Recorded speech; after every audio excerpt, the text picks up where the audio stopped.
जीत, बहुत बड़ी उपलब्धि मेरे नेता, मेरे पिता आदरणीय रामविलास पासवान जी ने लोक जनशक्ति पार्टी को जिस ऊंचाइयों तक लेकर जाने का सपना देखा था, मैं मानता हूं कि उसके पहले पड़ाव पर आज पार्टी पहुंची है।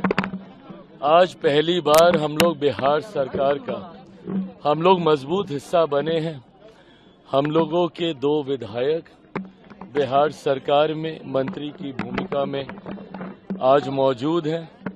ऐसे में मैं मानता हूं कि ये जीत न सिर्फ पार्टी की है, बल्कि पार्टी के हर उस कार्यकर्ता की है जिन्होंने कभी मेरे नेता, मेरे पिता आदरणीय रामविलास पासवान जी के साथ कंधे से कंधा मिलाकर इस उम्मीद के साथ कि वो बिहार को एक विकसित राज्य बनता हुआ देखेंगे, इस पार्टी की नींव को रखने का काम किया था। आज मैं इतना जरूर मानता हूं कि मेरे नेता, मेरे पिता आदरणीय रामविलास पासवान जी जहां कहीं भी होंगे, खुश होंगे, आशीर्वाद दे रहे होंगे।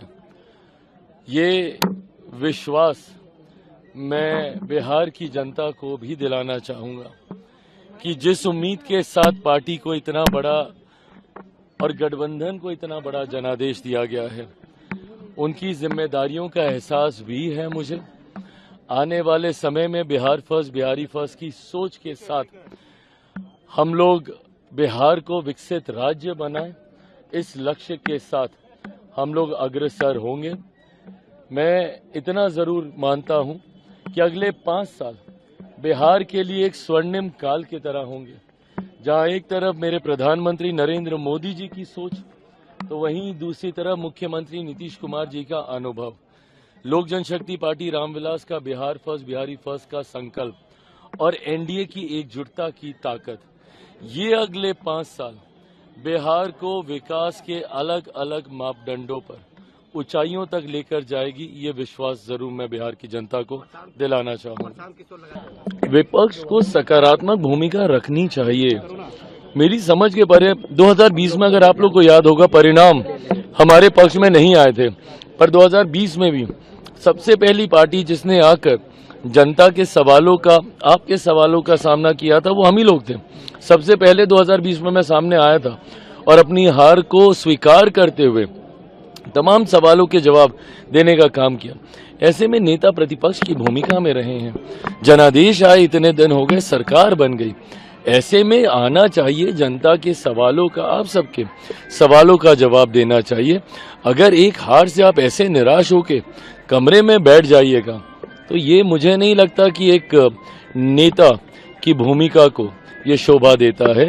हार जीत एक तरफ है, पर कम से कम उस परिस्थितियों का सामना करने की हिम्मत आप में जरूर होनी चाहिए। सवाल है, या मंत्रालय मैटर करता है आपके लिए, क्योंकि जिम्मेदारी दी गई है? ये सरकार as a whole, as one unit हम लोग काम कर रहे हैं, और जिस तरीके से मेरे प्रधानमंत्री की सोच रही है सरकारों को चलाने की, साइलो से निकलकर हम लोगों ने इंटर मिनिस्ट्रियल इंटरेक्शंस करते हुए हम लोगों ने सरकार चलाने का काम किया है। केंद्र में पिछले 10-11 साल में यही हम लोग का अनुभव रहा है कि हर वो मंत्रालय जो साइलोज में काम करता था, वो साइलोज से बाहर निकला है। मैं मानता हूं बिहार में भी हम लोग इस बार की सरकार को साइलोज से बाहर निकालकर एक यूनिट, एक टीम के तहत हम लोग काम करेंगे। अंतोगत्वा लक्ष्य हमारा वो संकल्प पत्र जो आप सबके सामने हम लोगों ने बिहार की जनता से वादा करते हुए हम लोगों ने घोषणा करने का काम किया था, अंत में उस संकल्प पत्र पर खरा उतरने की एक बड़ी जिम्मेदारी हमारी सरकार के ऊपर है। ऐसे में विभाग कौन सा, क्या किसको मिल रहा है, क्या जदयू के पास है, जदयू के भी सारे विभाग हमारे ही हैं, हमारे भी सारे विभाग जदयू के, भाजपा के ही हैं। यहाँ पर एक टीम, एक यूनिट की तरह ये सरकार काम करेगी। अगर आप ये वीडियो YouTube पर देख रहे हैं तो हमारे चैनल को सब्सक्राइब कर बेल आइकन दबाएं, और Facebook पर देख रहे हैं तो हमारे पेज को लाइक करें।